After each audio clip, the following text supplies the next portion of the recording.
This week we've got what seems like a pretty lackluster night of fights, but these cards have been surprisingly good and exceeding expectations, and I don't think that this one will be too much different. There's still some fun matchups on here to break down. So Yesin Ayari versus Luigi Vendramini. Ayari, he's fought the better competition, and he's beat the better competition. Luigi Vendramini, he hasn't really fought anyone at all. Ayari, he's hesitant on the feet, but he's a good striker. He tries to counter, and that has led to him being outstruck in a few of his fights, but that's been against solid competition. He doesn't have much power, but he can stick people a few times with the counters. He's a tough guy. He's shown a good chin, good recovery, and he's competent enough in the grappling department, I think, to handle Vendramini. And with Vendramini, yeah, like I said before, he's fought no one. Besides his UFC fight that he got completely smoked in, he fought terrible competition. And in his UFC debut, Yesin Ayari, he at least gave a decent account of himself. And throughout his UFC career overall. Vendramini, he'll go for takedowns, but he doesn't really have a good wrestling base, which is probably rare to find in an Italian fighter. Also, when he does go for takedowns, he leaves his neck wide open. And when he can't get the takedown, he likes to push people against the fence, drag them down, take their back against the cage, and he's got a decent choke attack. Although he did look like a fish out of water on his feet against Zaleski dos Santos, and he was desperate for the takedown until he got knocked out. Overall in this fight, I think that Yesin Ayari, he's the better striker. I think he's patient enough on the feet. I think he'll keep a distance, outstrike him the whole fight, and avoid the grappling of Vendramini. So Casey Kenny versus Haley Alateng. This fight is really close. Both of these guys are pretty good everywhere, and I don't see a clear advantage for any guy anywhere. Both of them are good wrestlers and have solid striking. I think that Alateng has the edge in the striking department. He keeps a good guard up most of the time, and he has a pretty educated jab and a nice right hand, and he can get some nice takedowns as well. Although I do think this fight is close, I am leaning Casey Kenny. Alateng, he doesn't really have a high output, and although Casey Kenny might not be the better striker of the two, he can make it close by using heavy pressure and volume, and he might be able to get Alateng down a couple times, and if he gets taken down himself, he has good enough scrambles to avoid being controlled, and I think he'll be able to get to his feet or get some top position and win a close decision. Loma Lukbunmi versus Jinyu Frey. So I think both of these girls, they're primarily strikers, but Frey, she's the more well-rounded of the two. Loma, she probably has the slight striking advantage, but I think that Frey will have the grappling advantage, which will make the difference in this fight. It'll be close on the feet. Loma will probably be slightly ahead on strikes, but Frey will get the takedowns or cage control when she needs it to edge out a few rounds and win the decision. I could see this one being a split decision. Jordan Williams versus Nassourdine Imavov. Jordan Williams, he's a really small middleweight who doesn't really cut any weight due to being a diabetic, but luckily for him, his opponent has fought most of his career at welterweight, so he shouldn't be too outsized in this matchup. Starting off with Imavov, he's a well-rounded fighter. He's got basic striking. I think he's open to a lot of counters. He dips his head a lot, and he leaves his hands lower than I'd like. He's got a powerful right hand, and if he does get someone hurt, he has good finishing instincts. He's good in the clinch. He's got decent knees and elbows and a nice dirty boxing game. He's a solid grappler, but he doesn't seem to implement much of a grappling game plan. He would rather throw down on the feet, although his wrestling isn't terrible. He's got good ground and pound, and he has submitted some guys. And I think that Imavov, he's a good, well-rounded fighter, but he doesn't really excel anywhere.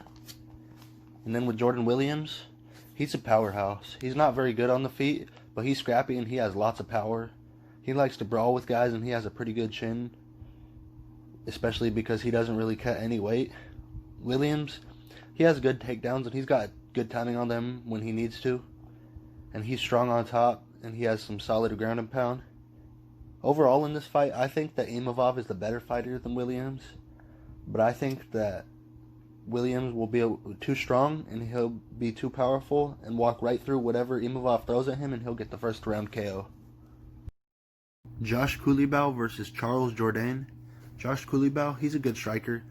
and he's KO'd quite a few guys, but none of them were really at a high level.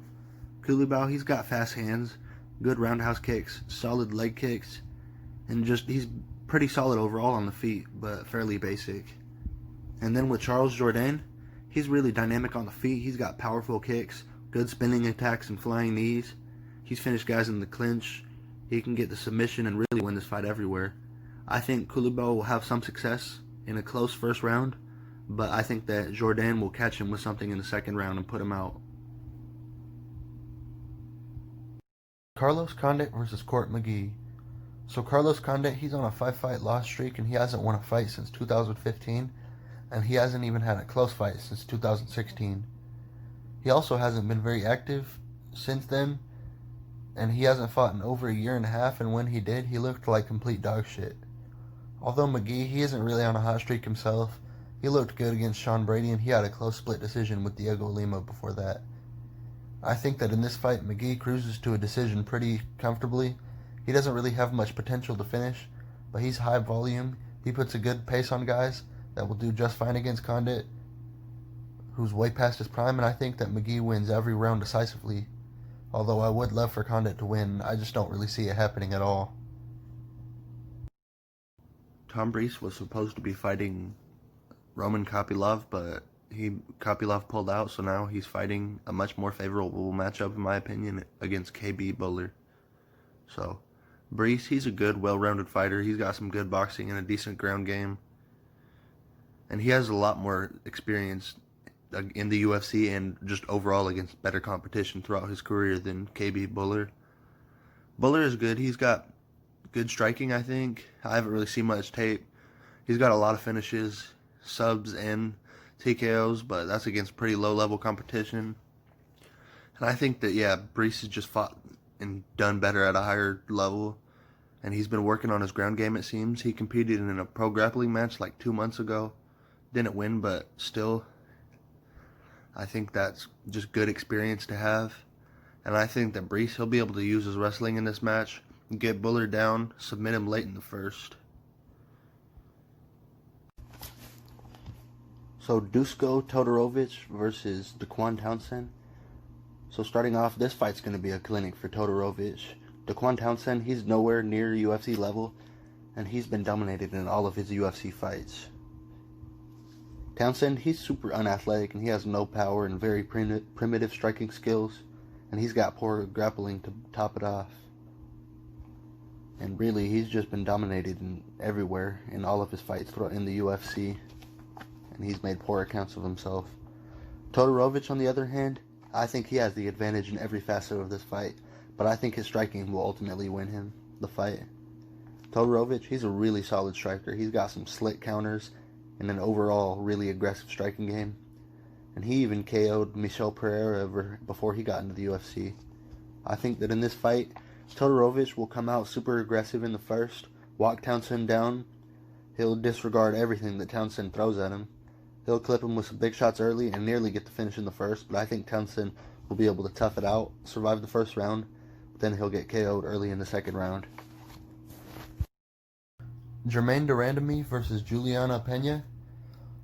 So, Germaine de Randamie, she's probably the most dangerous and accomplished striker in women's MMA, and she can beat nearly any women out there on the feet, but she has a huge problem with grapplers, which is what Juliana Pena is. I think that she can get her down really at will. GDR doesn't really know how to defend a takedown at all. I think this fight plays out pretty simply. I think that Juliana Pena outgrapples GDR for the majority of the fight and gets the unanimous decision. Yorgan De Castro versus Carlos Felipe. I don't think there's much to go over in this matchup. Both of these guys are really low-level heavyweights. Both guys are going to want to keep it on the feet, and I think De Castro is the better striker. Felipe, he's really basic and slow on the feet, and he's beat no one of note. And De Castro, he has some heavy hands. He's got some good knockouts throughout his career. He's got good, strong leg kicks, and he's beaten some legit competition. I don't really think there's much to break down in this fight, but I think that Yorgan De Castro gets the knockout pretty early. Probably round 1, maybe 2, but I'm going to say round 1. So now we're on to the main event with Holly Holm versus Irene Aldana. So I don't really think this fight's a good main event at all, And I think there's a very good chance that nothing happens in this fight, especially because Holly Holm's part of it. So Irene Aldana, she's looked good in her last few fights. She looks dangerous on the feet. She's got good boxing, good range, has powerful hands, and she uses constant in and out movement. And she seems more determined than ever to make a run for the title. She's younger than Holm. She has less miles on the clock, and she seems to have more of a will to win as of late. And lately, Holly Holm, she hasn't looked too great, even in her wins. She's done nothing but push people against the cage and hold them there to coast to a win. And besides that, she has really been seeming to slow down. She doesn't seem to take shots too well, not like she used to. And she doesn't even really seem to try to win. She just wants to cuddle with girls for 25 minutes against the cage. And I think that very well can happen, but I believe that Aldana, she'll be able to stay mobile enough to avoid being pushed against the cage for too long. And with her in and out movement in boxing, I think she'll be able to outstrike Holly Holm in a close fight, and she'll have some more of the better moments throughout the fight, and she'll ultimately get the decision. I don't really see a finish in this fight. I think it's going to be long, drawn out, pretty boring, but I think that Aldana will be able to stick a move and win it like that, win it on points, which will be better than seeing someone standing against a fence for 25 minutes, I guess.